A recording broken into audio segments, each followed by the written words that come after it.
The morning sky above Denver looked wrong. Commander Jake Morrison stood on the observation deck of the Earth Defense Coalition headquarters and watched the clouds move in patterns that defied physics. They swirled in perfect spirals, too uniform to be natural, too precise to be random weather. His coffee grew cold in his hands as he tried to make sense of what he was seeing. Dr. Lisa Warren burst through the doors behind him, her tablet clutched against her chest and her face pale with excitement or fear. She moved with the urgent energy of someone who had just discovered something that would change everything. Her lab coat was wrinkled from hours of work, and her usually neat hair fell in loose strands around her face. "Jake, you need to see this," she said, her voice tight with barely controlled panic. "The satellites picked up something 3 hours ago. Multiple objects entered our atmosphere simultaneously across every continent. They're not showing up on radar, but our biological sensors are going crazy." Jake turned from the window, his military training kicking in automatically. He had spent 20 years preparing for this moment, though he had always imagined it would involve more explosions and less confusion. "How many objects? What size are we talking about?" Lisa swiped her tablet screen, bringing up a global map covered in tiny red dots. The dots moved like living things, spreading across the continents in patterns that reminded Jake of spilled water or growing mold. Millions, maybe billions. They're microscopic, smaller than most insects, but they're everywhere. They appeared all at once, dropped from ships we never saw coming. The implications hit Jake like a physical blow. An invasion force that could deploy globally without detection meant technology far beyond anything humanity possessed. He activated his communication device and spoke into it with the calm authority that had made him a respected leader. "This is Morrison. All department heads to the Situation Room immediately. Priority Alpha." Captain Roy Henderson was already in the Situation Room when Jake and Lisa arrived, his weathered face grim as he studied multiple screens showing data from around the world. Roy had been tracking unusual activity since dawn, coordinating with military units across the globe who were reporting the same impossible readings. "What do we know?" Jake asked, taking a seat at the head of the conference table. Roy pulled up a series of images on the main screen. "These are from our teams in 6 different countries. The objects are too small to see with the naked eye, but when we use electron microscopy, we get this." The screen showed what looked like a tiny metal insect, sleek and organic in design, with wings that seemed to shift between solid and transparent. Maria Santos, the communications expert, entered the room carrying a stack of printouts and looking like she had not slept in days. Her usually perfect appearance was disheveled, and her eyes held the intense focus of someone who had been working on an impossible puzzle. "I've been monitoring radio frequencies all night. There's chatter, but it's not coming from any human source. The signals are complex, layered, like multiple conversations happening simultaneously." Lisa leaned forward, her scientific curiosity overriding her fear. "Show me the signal patterns." Maria activated the audio system, and the room filled with sounds that seemed to come from another world. The noises were rhythmic but alien, like music played on instruments that had never been invented by human hands. Underneath the main sounds were layers of whispers, clicks, and tones that created a symphony of intelligence that was definitely not human. "It's a network," Maria continued. "Each signal connects to others, creating a web of communication that spans the entire planet. Whatever these things are, they're talking to each other constantly, sharing information in real time." Jake felt a chill that had nothing to do with the air conditioning. "Intelligence gathering, they're studying us." "Doctor," Lisa Warren nodded grimly. "That's what I think too. These aren't weapons or simple surveillance devices. They're sophisticated research tools. Look at this." She brought up another screen showing biological data. "They're scanning everything. Plant life, animal behavior, human settlements, even our garbage. They're building a complete picture of how we live." Roy stood and walked to the window, his hands clasped behind his back in a gesture Jake recognized from their military days together. "I've got teams trying to capture some of these things. So far, we've managed to disable a few with electromagnetic pulses, but they adapt quickly. Each one we catch seems to learn from the experience and becomes harder to trap. The door opened, and President Lavra Thompson entered with her security detail. She looked tired but alert, her gray hair pulled back in a simple ponytail that made her appear younger than her 60 years. She had been awakened before dawn with reports of the strange phenomena and had been coordinating government response ever since. "Give me the situation," she said without preamble. Jake stood respectfully. "Madam President, we're dealing with what appears to be a global surveillance operation by an unknown intelligence. The technology is far beyond our current capabilities, and the scope suggests a civilization with resources that dwarf our own." Lavra took a seat at the table, her expression serious but calm. "Have they made any attempt at communication?" "Any demands or threats?" Maria shook her head. "Nothing directed at us. They're just watching, learning, cataloging. It's like we're specimens in a laboratory." Lisa pulled up more data on her tablet. "The scanning is incredibly detailed. They're mapping our DNA, our social structures, our technology, everything. Whatever they're planning, they want to understand us completely first." Roy returned to the table, his face grim. "I've been in contact with military leaders worldwide. Everyone is reporting the same thing. These devices are everywhere, and they're impossible to stop with conventional weapons. They're too small, too fast, and too intelligent." Jake studied the global map again, watching the red dots continue their systematic coverage of Earth. "So we're being studied by an intelligence that can deploy billions of microscopic drones simultaneously, without us detecting their arrival. They have technology that adapts to our countermeasures, and they're building a complete profile of human civilization. The question is why," Lisa said quietly. "Species this advanced don't usually engage in this level of observation unless they're planning something significant. This isn't casual scientific interest, this is preparation." Maria played another section of the intercepted communications, and the alien sounds filled the room again. This time, Jake could almost hear patterns in the noise, like a language just beyond human understanding. "They're not hiding from us," he realized. "They don't consider us enough of a threat to bother with secrecy." The weight of that realization settled over the room like a heavy blanket. Humanity was being observed by beings who saw no need to hide their activities because they considered humans too primitive to pose any danger. They were being studied like insects under a microscope, and the researchers felt no need to be discreet about their work. President Thompson stood slowly, her face set with determination. "Then we need to prove them wrong. Jake, I want every resource at our disposal focused on understanding these things. Lisa, coordinate with the scientific community worldwide. Roy, prepare our military forces for the possibility that this observation phase won't last forever." As the meeting ended and everyone dispersed to their tasks, Jake remained at the window, watching the sky. The clouds still moved in their unnatural patterns, and now he knew why. Somewhere up there, invisible ships waited and watched while billions of tiny spies cataloged everything that made humanity human. The real question was, what would happen when the observation phase ended? 3 weeks after the drones first appeared, Dr. Ben Carter stood in what used to be the subway tunnels beneath Chicago.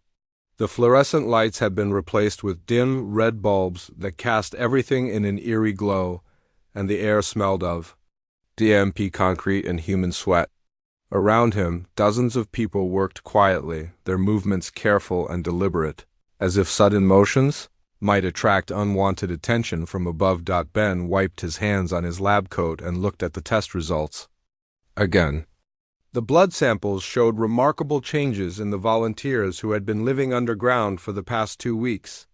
Their heart rates had slowed, their body temperature had dropped by several degrees, and their metabolism had shifted to require less food and oxygen.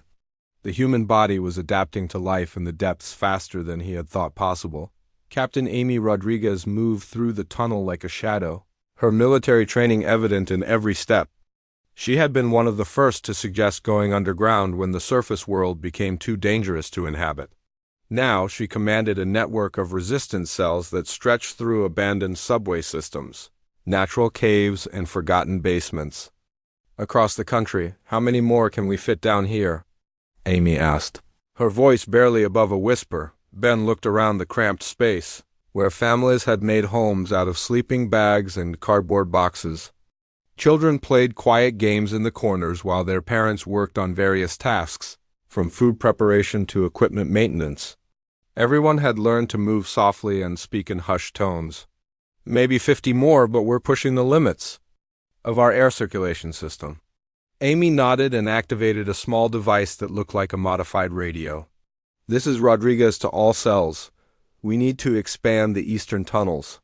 The surface teams report more drone activity near the old entrances. The response came through in whispered reports from similar underground communities across the city. Each group had found their own ways to survive in the depths, sharing information about safe routes, clean water sources, and places where the alien drones had difficulty penetrating. Marcus Johnson emerged from one of the deeper tunnels, his clothes dirty and his face streaked with mud. He had been a wilderness survival instructor before the drones came, and now he was teaching people how to disappear completely.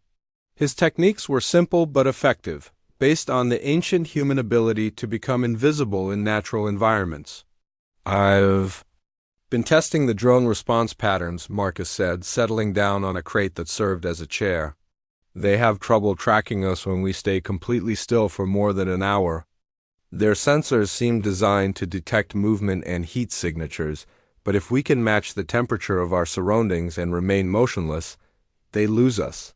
Dr. Elena Vasquez looked up from her makeshift laboratory, where she had been working, with genetic samples and primitive equipment salvaged from the surface. Her research focused on the biological changes that underground living was producing in human subjects. The modifications are happening naturally, she said, excitement clear in her voice despite the whispered volume. Our bodies are learning to hibernate, to slow down our life processes until we're barely distinguishable from the environment around us. Ben moved to Elena's workspace and examined her latest findings. The data showed that humans were developing the ability to enter a state similar to suspended animation, where their vital signs became so minimal that even sophisticated scanners had trouble detecting them. It was as if the human species was remembering skills that had been dormant for thousands of years. Amy gathered the group around, a hand-drawn map of the tunnel system. We've made contact with similar groups in 37 cities. Everyone is reporting the same thing. The drones are getting better at finding us, but we're getting better at hiding. It's become a game of adaptation, and we're learning faster than they expected. Marcus pulled out a small device that looked like a modified smartphone. I've been working on this with the tech team. It monitors ground vibrations and can detect drone movements up to a mile away. We can use it to coordinate our movements and avoid areas where they're actively scanning. The device showed a three-dimensional map of the area above them, with moving dots representing the alien surveillance network. The drones moved in patterns that seemed almost organic, like schools of fish or flocks of birds, but with a precision that revealed their artificial nature. Elena showed them her latest experiment, a volunteer who had been practicing the stillness techniques for 2 weeks. The woman sat against the tunnel wall, her breathing so slow it was barely visible, her skin temperature matching the concrete around her. When Elena scanned her with their salvaged medical equipment, the readings showed vital signs so low that she appeared almost dead. She's been like this for 6 hours, Elena whispered. Her heart rate is down to 12 beats per minute. Her brain activity shows a meditative state deeper than anything we've seen before, and her body is using about 10% of its normal energy. Ben watched the volunteer with amazement. How does she maintain consciousness? That's the interesting part, Elena replied. She's not unconscious. She's aware of everything around her, but she's existing in a state that's almost plant-like. She can maintain this for up to 12 hours before needing to return to normal activity. Amy studied the implications. If we can teach this to everyone, we could have entire communities that simply disappear when the drones come looking. Marcus nodded. I've been working on group techniques too. When multiple people enter this state together, they seem to synchronize their breathing and heart rates. It's like they become part of a single organism. The communication device crackled softly, and Maria Santos' voice came through from the surface monitoring station. Underground teams, be advised. We're seeing increased drone activity in your sectors. They're deploying new scanning equipment that can penetrate deeper than before. Amy responded immediately. All cells, initiate hiding protocols. Full stillness. Mode for the next 4 hours. The tunnel system transformed as everyone prepared for the enhanced alien search. Adults helped children into the meditative state that Elena had been teaching them, while the technical teams powered down all non-essential equipment. Within minutes, the bustling underground community had become as quiet as a tomb. Ben entered. His own stillness state, feeling his heart rate slow and his breathing become shallow. Around him he could sense the presence of dozens of other people, but they had become so quiet that they might as well have been part of the tunnel walls themselves. This was humanity's new survival skill, the ability to become invisible by becoming nothing above them. The alien drones swept through the area with their enhanced sensors, searching for signs of human life. They found empty tunnels, abandoned equipment, and no trace of the thriving community that existed just beneath their scanning range. The humans had learned to become ghosts in their own world. Hours passed in silence before Amy's soft voice indicated that the danger had passed. Slowly, the underground community returned to life, people emerging from their meditative states and resuming their quiet activities. They had survived another search, but everyone knew that the aliens would return with even better technology. Elena looked at her data and smiled grimly. Each time we do this, we get better at it. Our bodies are learning to exist in states that their technology isn't designed to detect.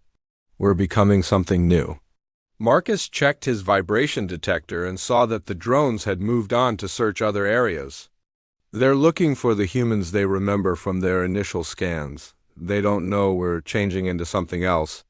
Ben realized that they were witnessing the beginning of human evolution in real time. The pressure of constant surveillance was forcing the species to develop new capabilities, to find ways of existing that had never been necessary before. They were becoming the ultimate survivors, capable of disappearing completely when threatened. Amy looked around at her hidden community and felt a fierce pride in what they had accomplished. They wanted to study us, to catalog us like specimens. Instead, they're teaching us to become invisible. They're making us into something they can't understand. The underground resistance was growing stronger with each passing day, learning to live as part of the earth itself. Dr. Kevin Brooks lay motionless on the forest floor, his body pressed against the damp earth between the roots of an ancient oak tree. His skin had taken on a greenish tint that matched the moss around him, and his hair had grown longer and coarser, resembling the texture of bark. He had been in this position for 18 hours, and his breathing had synchronized with the gentle movement of the leaves above him. 6 months had passed since. Humanity had gone underground, and the next phase of adaptation was beginning. Kevin had volunteered for the most extreme experiments, allowing his body to undergo modifications that would have been impossible just a year ago. His fingernails had hardened into claw-like appendages that could dig into soil and rock, and his skin had developed the ability to photosynthesize sunlight into energy. Sarah Mitchell moved through the forest like a living part of the landscape itself. Her clothes had been replaced by a bioengineered material that grew from her body like a second skin, changing color and texture to match whatever environment she found herself in. When she stood against a tree trunk, she became invisible, her form blending so perfectly with the bark that even human eyes could not distinguish her from the wood. The drones passed through here 3 times today, Sarah whispered to Kevin, her voice so soft it could have been mistaken for wind through the leaves. They're getting frustrated. Their sensors keep detecting plant life and geological formations, but no humans. Kevin opened his eyes slowly, the movement barely perceptible. His pupils had adapted to gather more light, allowing him to see clearly in the dim forest conditions. How many of us are in this sector now? 47, Sarah replied, though. She remained completely still as she spoke. Tony has been working on the neural interfaces. He thinks we can connect directly to the root systems within another month. Tony Harper emerged from what appeared to be solid ground, his body rising from the earth like a plant growing in fast motion. His skin was covered in a network of thin filaments that connected him to the soil, allowing him to draw nutrients directly from the ground and communicate through the underground root network that connected all the trees in the forest. The connection is getting stronger, Tony said, his voice carrying an odd resonance as if it came from multiple sources at once. I can feel the entire forest now. Every tree, every plant, every root system, we're becoming part of something much larger than ourselves. Dr. Rachel Kim watched the transformation with fascination and concern. Her role as a psychologist had evolved into something entirely new, as she studied the mental changes that accompanied the physical adaptations. The humans who had undergone the terrain modifications were developing a collective consciousness that operated on a level beyond individual thought. Tell me what you're experiencing, Rachel said to Tony, her voice carefully modulated to avoid disturbing the forest's natural rhythm. Tony's eyes had taken on a distant quality, as if he were seeing things that existed beyond the visible spectrum. I can sense the drones when they approach from miles away. The trees feel their presence, like a disturbance in the natural order. When they get too close, the forest itself reacts, shifting the chemical composition of the air to confuse their sensors. Kevin slowly sat up, his movements still synchronized with the natural motion of the forest around him. The adaptation is accelerating. My body is learning to process different types of energy. Yesterday, I discovered I can absorb electrical impulses from lightning storms and store them in specialized organs that have grown beneath my skin. Sarah demonstrated her own new abilities by walking to a nearby rock formation and pressing her palm against the stone. Her skin gradually took on the color and texture of the granite, and within minutes she had become indistinguishable from the rock itself. I can hold this form for up to 3 days now. My metabolism slows to match the geological timescale. The forest around them was filled with similar examples of human adaptation. People had learned to exist as living trees, their arms becoming branches and their feet extending roots deep into the earth. Others had become mobile landscapes, their bodies resembling small hills or rock formations that could move when necessary but remain perfectly camouflaged when still. Tony activated his connection to the root network, and information flowed through the forest at the speed of thought. The mountain communities are reporting even more dramatic changes. Pete Collins and his group have become so integrated with the rock formations that they can trigger landslides and avalanches at will. Rachel documented these changes with equipment that had been bioengineered to grow from living tissue. Her notes were written on bark-like material that formed naturally from her modified skin cells, and her recording devices were living organisms that could store and replay information through biological processes. The psychological implications are staggering, Rachel said, as she observed a group of terrain humans who were communicating without words, their thoughts transmitted through chemical signals in the air. Individual human consciousness is merging with environmental systems. They're becoming something that exists on multiple levels simultaneously. Kevin stood and walked to the edge of a small clearing, where several other terrain humans were practicing their integration techniques. A woman named Linda had become so synchronized with a grove of pine trees that she could influence their growth patterns and control the movement of their branches. A man called Greg had developed the ability to communicate with underground streams, directing water flow and using the moisture to carry messages across vast distances. "Watch this," Sarah said, and she began to demonstrate a new technique she had been developing. She placed her hands on the ground and closed her eyes, and gradually, her consciousness seemed to expand outward through the soil. I can feel the entire mountain range now. Every cave system, every underground river, every deposit of minerals. The earth is like a vast nervous system, and we're becoming part of its brain. The alien drones continued their patrols overhead, but their sophisticated sensors were increasingly useless against humans, who had learned to exist as geological and biological features. The drones would scan areas that contained dozens of hidden humans and detect only normal forest activity or standard rock formations. Tony received a signal through the root network and shared it with the group. The desert communities are reporting that they can now control sandstorms and create underground river systems. The ocean shore groups have learned to breathe underwater and can influence tide patterns. Rachel realized that humanity was undergoing the most rapid evolutionary change in the history of the species. The pressure of constant surveillance had triggered adaptations that would have taken millions of years under normal circumstances.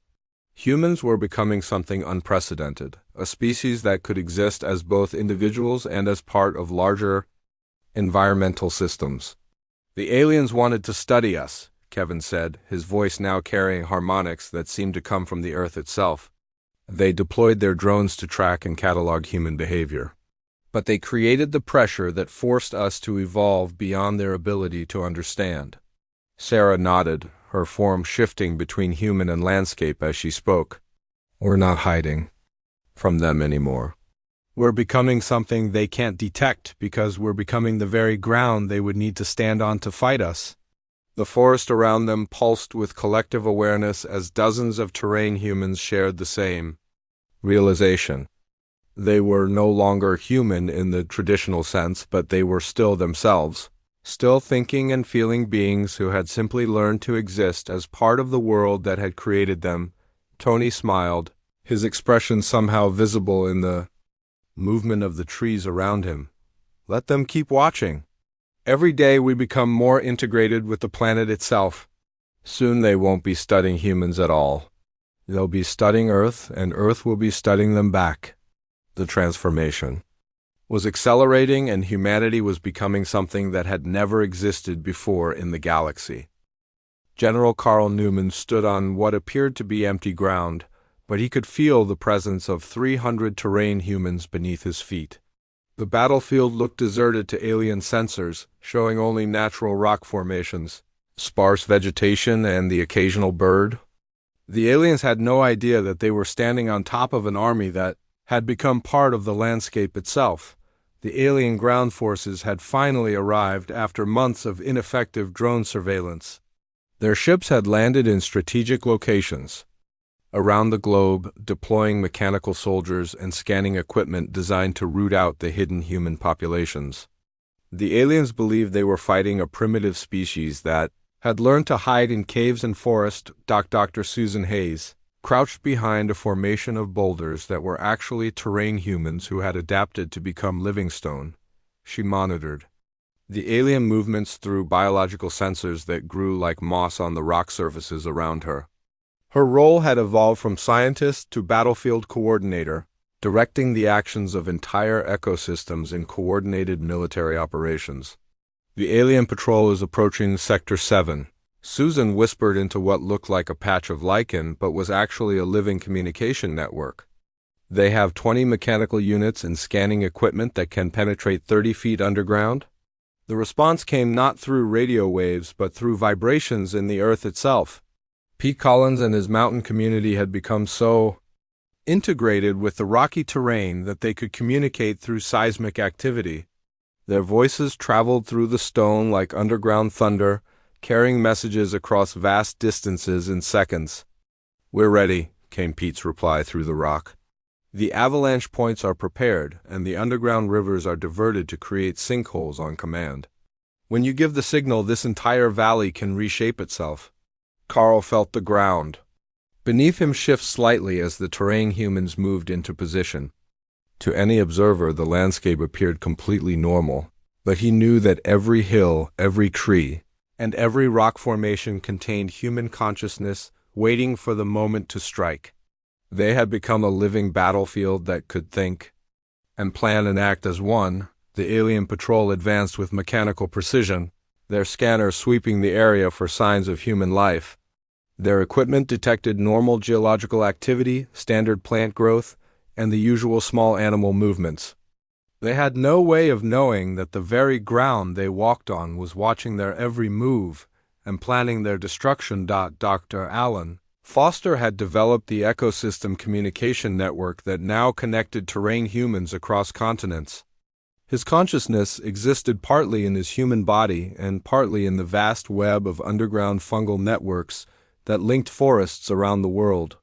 Through this system, he could coordinate attacks between terrain humans on opposite sides of the planet. Australian desert units report alien landing in Sector 12. Alan's voice came through the Earth network. They're deploying deep scanning equipment. Recommend immediate response. Susan activated her connection to the global terrain network and felt her awareness expand across the world. In the Australian desert, terrain humans who had become living sand dunes were already responding to the alien intrusion. The desert itself was shifting, creating massive sandstorms that would bury the alien equipment while appearing to be natural weather phenomena. The alien patrol in their sector had stopped to examine a small hill that contained one of Pete's mountain community members.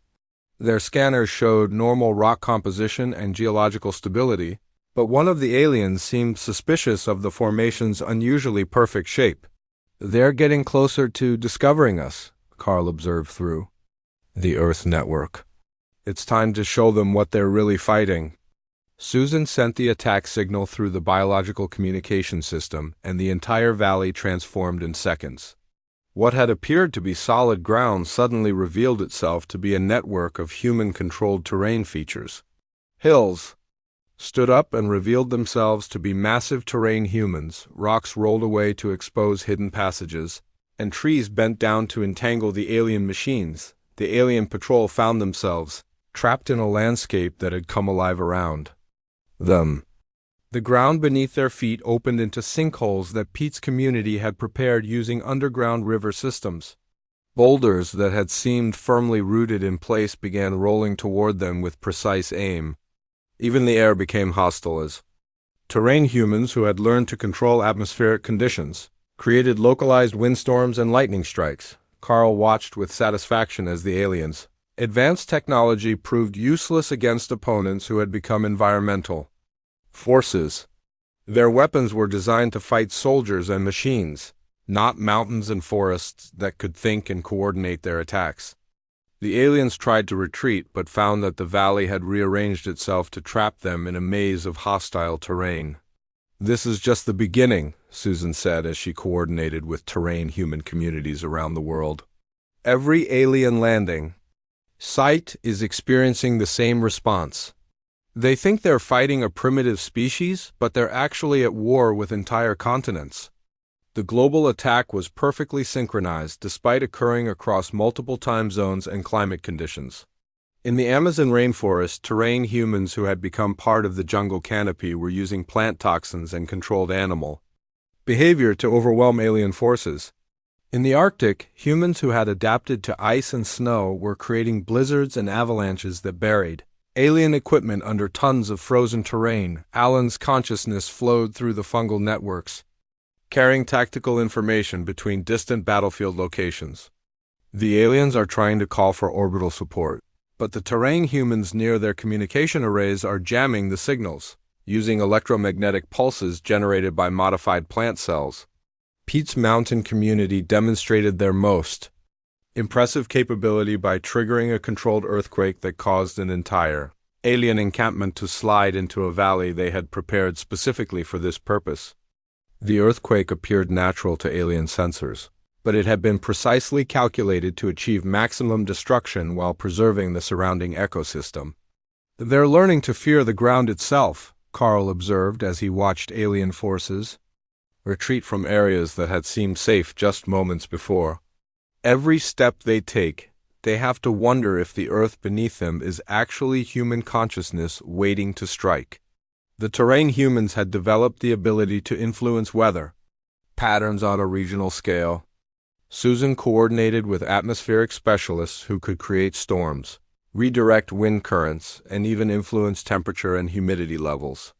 The aliens found themselves fighting not just human soldiers but the very climate of the planet. Dr. Rachel Kim, monitoring the psychological effects from her position integrated with a grove of trees, reported that the terrain humans were experiencing a collective euphoria as they finally turned their new abilities against their observers. The stress of constant surveillance is being replaced by the satisfaction of fighting back as part of the planet itself. The aliens' advanced scanning technology became a liability as terrain humans learned to feed false information through the biological systems that the scanners detected. Readings that should have shown rock and soil instead revealed the locations of alien forces to the human defenders, while hiding the true nature of the living landscape from their enemies. Carl felt the satisfaction of a battle well fought as alien forces across the globe found themselves retreating from terrain that seemed to be actively hostile to their presence. The humans had evolved beyond the aliens' ability to understand or counter, becoming something that existed on a scale their enemies had never encountered. "They came to catalog us," Susan said as she watched the alien retreat through her network of biological sensors. "Instead, they taught us to become the very world they're trying to conquer. Now the planet itself is fighting back, and they have no weapons that can defeat an entire world." The living battlefield had won its first major victory, and the aliens were beginning to understand that they were not fighting humans anymore. President Lavra Thompson stood in what had once been the White House Situation Room, but the walls around her were no longer made of concrete and steel. Living wood had grown through the structure, and bioluminescent organisms provided gentle light that pulsed in rhythm with the planet's heartbeat. She was no longer just the leader of a nation, but the voice of a world that had awakened. Maya Patel sat across from her, though sitting was not quite the right word for what Maya did anymore. Her body existed partially in the room and partially in the vast network of consciousness that connected every terrain human on Earth. Her eyes showed depths that reflected the awareness of mountains, oceans, and forests all at once. "The alien motherships are preparing for orbital bombardment," Maya said, her voice carrying harmonics from wind and water. "They've realized their ground forces cannot defeat us, so they plan to destroy the planet's surface from space." Lavara felt the collective concern of billions of terrain humans through the global consciousness network. The aliens had finally understood that they were not fighting a species but a living world, and their response was to try to kill the planet itself. It was a decision that revealed their fundamental misunderstanding of what humanity had become. Dr. Christopher Lee materialized from what appeared to be empty air, his form shifting between human shape and atmospheric phenomenon. His studies of human evolution had led him to become something like a living embodiment of philosophical thought, existing as patterns in the planet's electromagnetic field. "They still think in terms of individual targets," Christopher said, his words seeming to come from the room itself. "They cannot comprehend a consciousness that exists at a planetary scale. To them, destroying the surface should eliminate the threat, but they don't understand that we have become the world itself." Admiral Scott Davis led the remaining conventional human forces from spacecraft that had been grown rather than built. These ships were living organisms that could navigate space while maintaining their connection to Earth's consciousness. His role had evolved from military commander to coordinator between the planet's awareness and the small human presence in orbit. "The alien fleet is massive," Scott reported through the biocommunication network. 300 ships, each capable of sterilizing continents. But they're positioning themselves in patterns that show they still think they're fighting a surface-based civilization. Maya smiled, and her expression somehow manifested as a gentle earthquake that passed through the ground beneath them. "They're about to learn that a conscious planet has capabilities they never imagined. The atmosphere itself is preparing to defend us." Lavra activated her connection to the global terrain consciousness and felt her awareness expand to encompass the entire world. Through the eyes of terrain humans everywhere, she could see the alien fleet taking positions in orbit. The ships were sleek and powerful, bristling with weapons designed to crack continents and boil oceans. "Show me what we can do," Lavra said to the collective consciousness. The response came not in words but in a demonstration that began in the upper atmosphere. Terrain humans who had adapted to exist as living clouds began to coordinate their movements, creating atmospheric disturbances that reached into space itself. The planet's magnetic field, influenced by humans who had learned to exist as electromagnetic phenomena, began to shift and pulse in ways that interfered with alien navigation systems. Christopher's philosophical awareness touched the alien communications network, and suddenly Lava could sense the confusion and fear spreading through the enemy fleet. They're detecting gravitational anomalies that shouldn't be possible. The planet's mass distribution is changing in real time. Maya's consciousness flowed through the underground networks, coordinating with terrain humans who had become part of the Earth's core systems. Deep beneath the surface, humans who existed as living geology were influencing the planet's rotation and magnetic field generation. The changes were subtle but profound, creating effects that reached far beyond the atmosphere. The moon, Scott reported with amazement from his orbital position. There are terrain humans on the moon. When did we establish a presence there? The answer came through the collective consciousness in the form of shared memory. Some terrain humans had become so integrated with astronomical phenomena that they had learned to exist in space itself, traveling between celestial bodies as living manifestations of gravitational force and solar radiation. The alien bombardment began with weapons that could have destroyed the old humanity in minutes. Energy beams struck the planet's surface with enough force to vaporize mountains and turn seas to steam. But the attacks encountered something the aliens had never faced before, a target that absorbed and redirected their energy rather than being destroyed by it. Terrain humans who had become living landscapes simply incorporated the alien energy into their biological systems, using it to fuel rapid growth and expansion. Forest terrain humans spread across continents in hours, fed by the energy that was supposed to destroy them.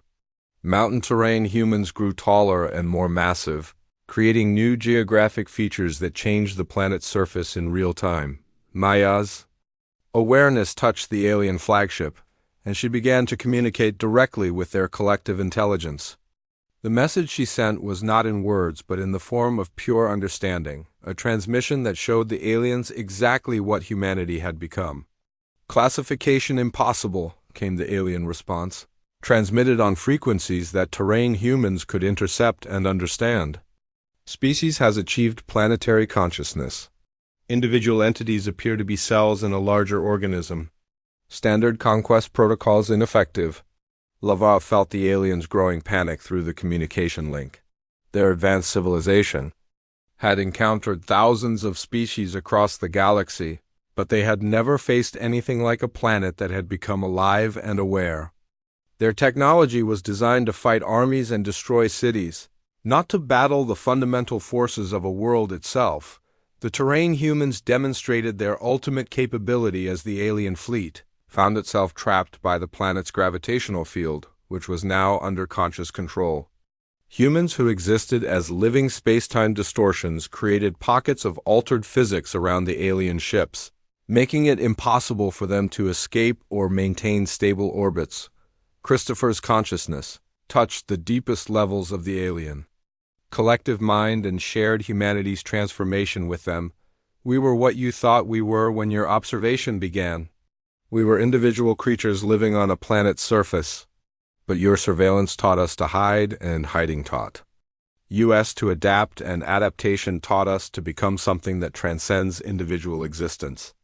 The alien fleet's weapons continued to fire, but now the energy was being collected and redistributed by terrain humans who had learned to exist as living aurora, channeling the attacks into beautiful displays of light that strengthened rather than harmed the planet's consciousness. Admiral Scott watched from orbit as the alien motherships began to retreat, their formation breaking apart as ship after ship fled the system, their transmitting warnings to their homeworld. Something about Earth being a conscious entity that cannot be conquered or destroyed. Maya's smile could be felt through the planet's geological systems as a gentle tremor of satisfaction. They came to study us, to catalog us, to prepare us for conquest.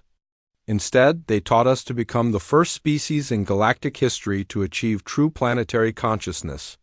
We are no longer human in the way they understand the term. Lavra felt the collective joy of the awakened world through her connection to the global consciousness.